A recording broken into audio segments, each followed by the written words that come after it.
Nos acompaña a esta hora Carmen Beatriz Fernández, es politóloga, consultora de Data Estrategia y profesora, además de la Universidad de Navarra. Bienvenida al Canal de las Américas. Gracias por aceptar esta invitación. Muchas gracias, Carlos. Encantada de estar con ustedes. A propósito de la comunidad internacional y de las elecciones en Venezuela, y hablo tanto de las elecciones primarias de la oposición como de las presidenciales que deberían realizarse en el 2024, sin acompañamiento internacional, ¿ve cuesta arriba usted de que se den estos procesos con transparencia, en paz, con calma, con garantías para los ciudadanos? Bueno, no estamos hablando de una democracia cualquiera, no estamos hablando de un país cualquiera, estamos hablando de una democracia secuestrada en Venezuela. Yo creo que sería muy ingenuo pensar que vamos a tener condiciones electorales justas y con unos mínimos estándares internacionales para lo que representa unas elecciones limpias. El acompañamiento internacional es parte de ese entramado que garantiza unas elecciones, un proceso con unas condiciones electorales justas. Eso no lo vamos a tener. Yo creo que sería, repito, muy ingenuo pensar en ello. La duda es si teniendo unas elecciones que serán convocadas en el año 2024, constitucionalmente debería ser en diciembre de 2024, la duda es si teniendo esas elecciones incompletas, teniendo esas elecciones con esa cancha inclinada, esa metáfora que se ha usado muchas veces para significar o representar esas condiciones electorales que no son equilibradas. La duda es si aún así puede la oposición participar y si aún así se puede ganar a Maduro. Las cuentas que viene sacando la oposición es que aún con condiciones electorales injustas, Maduro puede ser derrotado electoralmente. Más allá de comunicados, sanciones, ¿qué más se pueden hacer los gobiernos democráticos del mundo que se mueven en este momento para que en Venezuela hayan elecciones libres? Sí, de nuevo Venezuela ha entrado en la agenda y de nuevo las sanciones impuestas por la comunidad internacional, lideradas por Estados Unidos, han vuelto a la agenda pública en las últimas 2 semanas, ¿no? Esto pues a raíz de unas informaciones que se filtraron que asomaban la posibilidad de que el gobierno de Maduro estuviera negociando de manera bilateral con los Estados Unidos, excluyendo a la mesa de negociación y acuerdos que se había establecido con la venia de Noruega, del Reino de Noruega en México, ¿no? Entonces, a raíz de allí, pues ha vuelto a ponerse en la palestra pública el tema de las sanciones y el tema de las negociaciones. Evidentemente, la respuesta que ha dado el Departamento de Estado, un poco creo yo que al sentirse presionado por esta información que sale a la luz, es que lo que está sobre el tapete es reducir o liberar las sanciones a cambio de un proceso de elecciones libres y justas. Se sabe que al régimen de Venezuela no le gusta la observación electoral independiente. Ya pasó con una misión de la Unión Europea, fue a Venezuela, vio los abusos del régimen, los denunció y no pudo entregar ni siquiera el informe final sobre las últimas elecciones regionales. No les permitieron ingresar al país de nuevo. De cara a los comicios del 2024, sin observación independiente, ¿sería tiempo, esfuerzo perdido? Bueno, la observación independiente no es condición sine qua non para que se celebren unas elecciones, ¿no? Ni siquiera la observación es importante, pero la observación, pues, lo que hace es, como su nombre lo indica, observar, ¿no?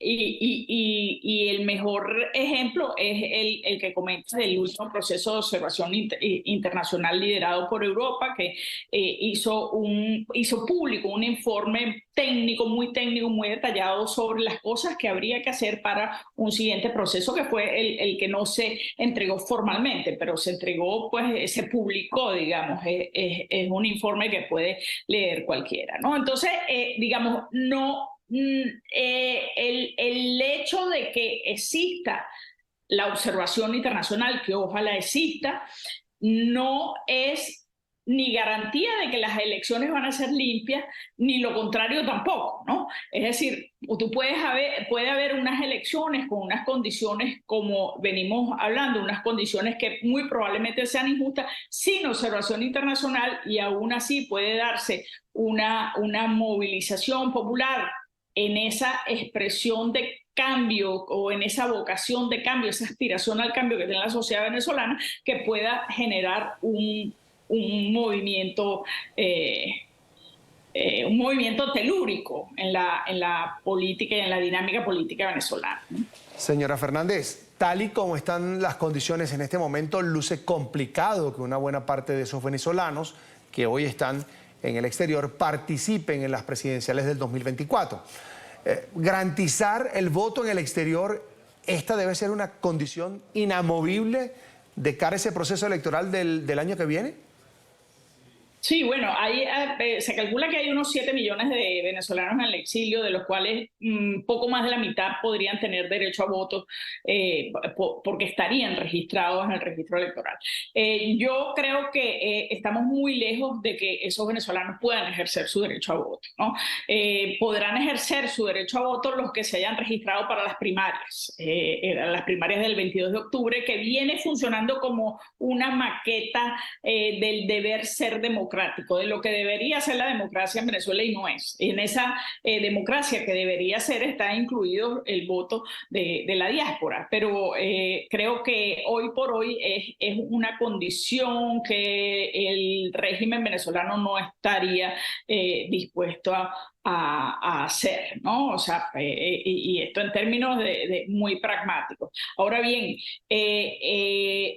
los números al interior de Venezuela son lo suficientemente importantes y lapidarios, digamos, para las opciones de Nicolás Maduro, como para que esos 7 millones o esos 5 millones de electores del extranjero no hagan la diferencia, digamos. Hoy por hoy Maduro está en sus mínimos históricos, alrededor del entre 12 y 15%, dependiendo la encuesta que lo mida, ¿no? Es un soporte público ínfimo. Permítame 2 consultas más. Una, ¿qué gana el régimen atacando el proceso de elecciones primarias de la oposición? Sí, bueno, al régimen de Maduro le interesaría mucho que las primarias salieran muy mal. Es decir, su mejor escenario es que tú tuvieras un proceso que él tuviera, o que la sociedad viera un proceso de primarias muy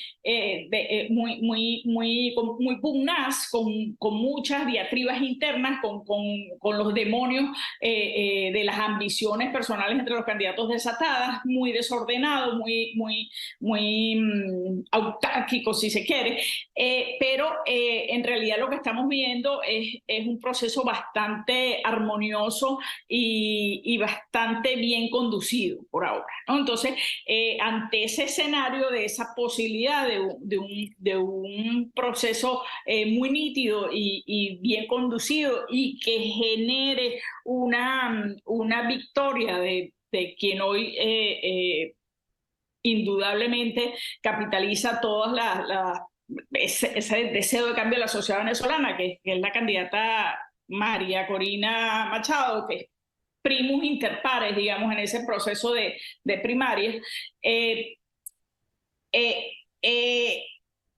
Creo yo que Maduro va a hacer lo que esté a su alcance para obstaculizar esas primarias, ¿no? Digamos, el riesgo de que unas primarias sean bien conducidas y que la ganadora de esas primarias salga con una aureola, digamos, de victoria y potenciada, es un escenario que al régimen de Maduro le costaría aceptar, ¿no? La otra consulta era insistir y permitir la inscripción de candidatos inhabilitados. ¿Es un error de la oposición? No, yo creo que los candidatos inhabilitados, no solamente ella, también quien está de segundo en esas preferencias que miden las encuestas, que es Enrique Capriles Radonsky, también está inhabilitado el candidato de Voluntad Popular Superlano, que es un buen candidato. En realidad hay un atajo de 10, 12 candidatos que son muy buenos. Yo creo, y repito, esas primarias son un modelo del deber ser democrático. Y en el deber ser democrático no existen inhabilitaciones políticas. Entonces, es justo y es importante que quienes están inhabilitados, porque recordemos que la inhabilitación política no es sino una aspiración de Nicolás Maduro de poder escoger con quién se mide, de poder escoger sus contendores. Es importante que quienes estén inhabilitados concurran a las primarias. Pues en este caso María Corina, Enrique Capriles, Superlano y cualquier otro que pudiera inhabilitarse sobre la marcha. Recordemos que un poco esto ya lo hemos visto en elecciones de otras latitudes y las elecciones de Nicaragua, donde ganó, entre comillas, Ortega, se hicieron porque gana porque inhabilita a 7 contendores, precisamente los 7 que podían ganarle en una lid justa y libre, ¿no? En pantalla, Carmen Beatriz Fernández, politóloga, a quien le agradezco mucho haber acompañado a la tarde de NTN 24 el día de hoy. Será hasta la próxima. Muchas gracias. Hasta pronto.